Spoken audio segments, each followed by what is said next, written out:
po, magandang hapon. Sige po. Saan po tayo titingin? Saan? Kahit saan kayo? Sige, kahit saan. Short lang po may nag-aantay kasi sa akin na di ko in-expect na hanggang alas 2 tayo dito. At opo, maraming salamat po sa inyo.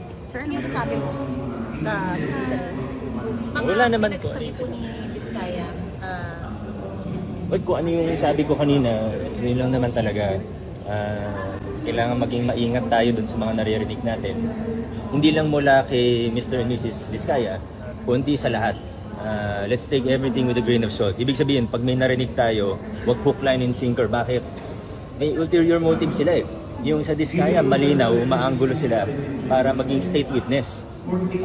Papansinin po ninyo, ganito na lang po para malinaw na malinaw. Number one, they have hundreds, if not thousands, of government contracts. Pero matatandaan, sinabi nila sa Senado, wala silang magawa. Kailangan nila magbigay ng SOP. Pero, ang pinangalanan lang nila, nasa 26 people. So, paano nila, kung totoo yung sinasabi nila, ano nangyari dun sa hundreds or thousands of other projects? Bakit 26 lang yung nasa listahan? Ang tanong, paano nila napili kung sino yung nasa listahan na yun? Sino yung papangalanan nila? Obviously, there is a lie somewhere.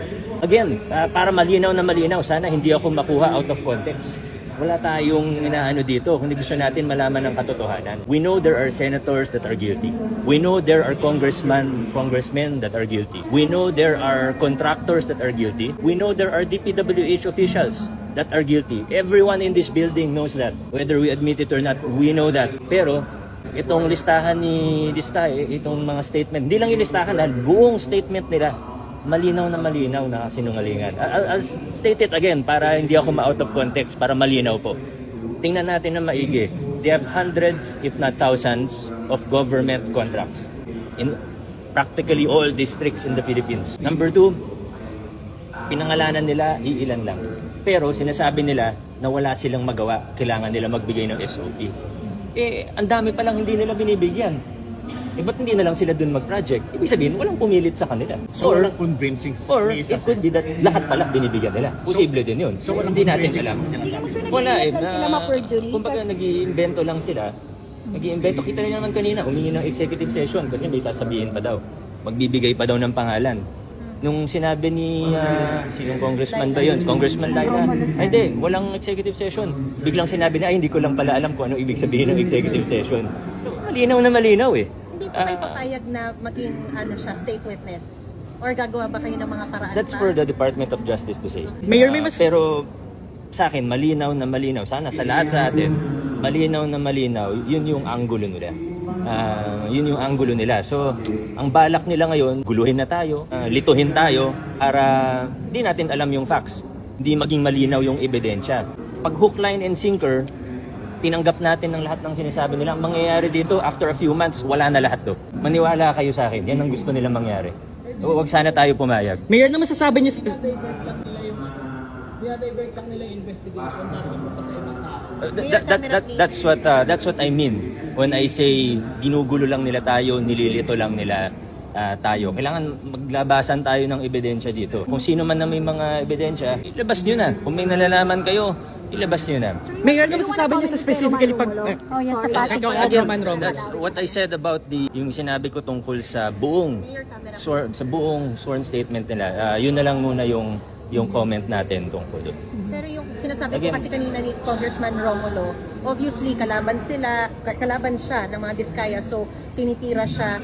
Would you wish to also say something? Hindi na po ako magsalita doon kasi siyempre kaibigan ko yun. So, sasabihin, kahit ano naman sabihin ko, mamimiss-quote lang eh. Pero tingnan natin yung buong statement kahapon sa Senado, dito, ng Vizcaya, at ng iba pang mga nagsasalita. Huwag tayong pumayag na lilituhin lang tayo. Huwag tayong pumayag na guguluhin lang tayo. Again, if we take what they are saying, hook, line, and sinker, without questioning it, in a few months, wala na to lahat. Baka may political agenda to, lalo yung future plans, for example, ni Congressman Romulo sa 2028? Well, I can't speak about anyone's hidden intentions. I can only speak about the facts. And the facts clearly show that they are lying. Naniniwala kayo na meron pang ibang mga itinupublis ang mga tao na binayaran din, tumanggap din, pero hindi niya na sinasabi? Well, just apply the logic. Siguro sa listahan na yun, may totoo, may hindi totoo. Hindi ko na alam. And again, yun nga yung point nun eh.